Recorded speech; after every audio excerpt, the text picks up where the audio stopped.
Well, you would have seen this week 2 advertisements released by the government that are both designed to get more people vaccinated.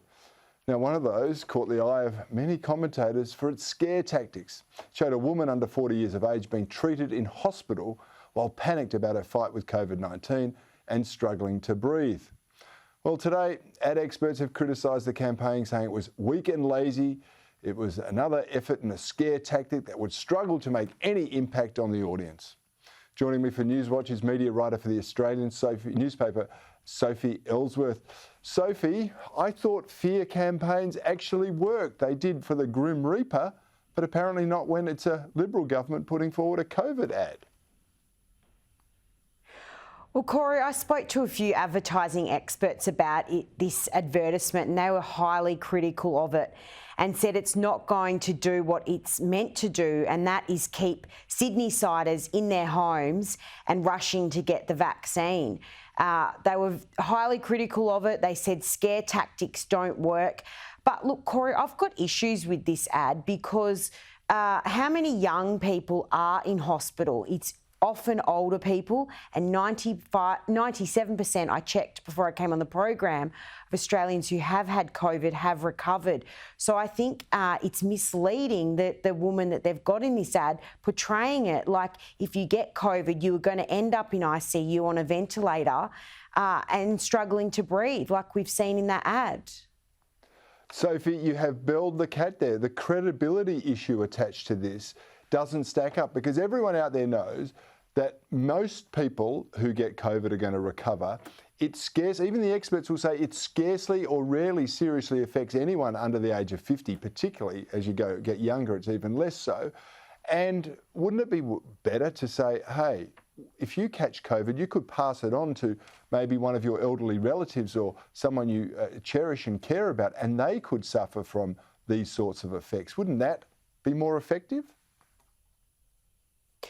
Well, look, Corey, an advertisement with an older Australian is probably not going to have the cut through.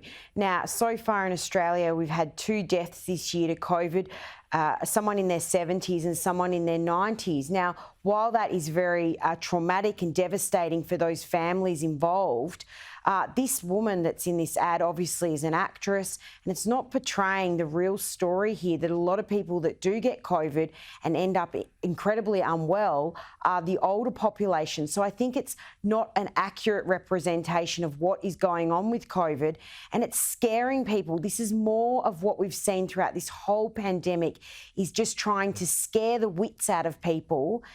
When, you know, Corey, where are those ads where people who have got COVID and are asymptomatic and don't even know that they have it? Yeah. Now, speaking of not getting the full story, the media watchdog has concerns over ABC iview logins. There are allegations data is going to be harvested and sold to other Facebook and Twitter. You've got to give your gender and your email address and your date of birth and so forth. The ABC's pushed back this requirement for logins. Is there more to see here?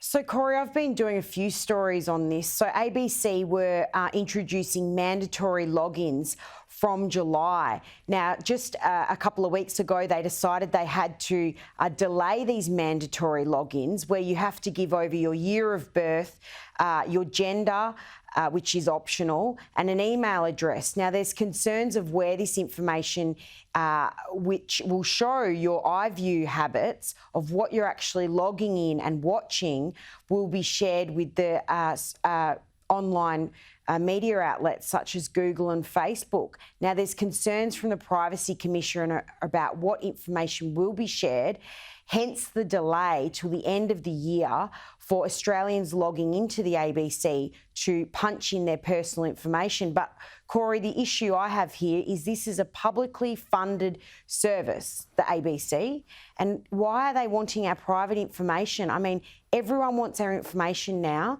and I think the ABC is one place that we should not have to be punching in our details and handing it over to them, which then the tech giants can get a hold of.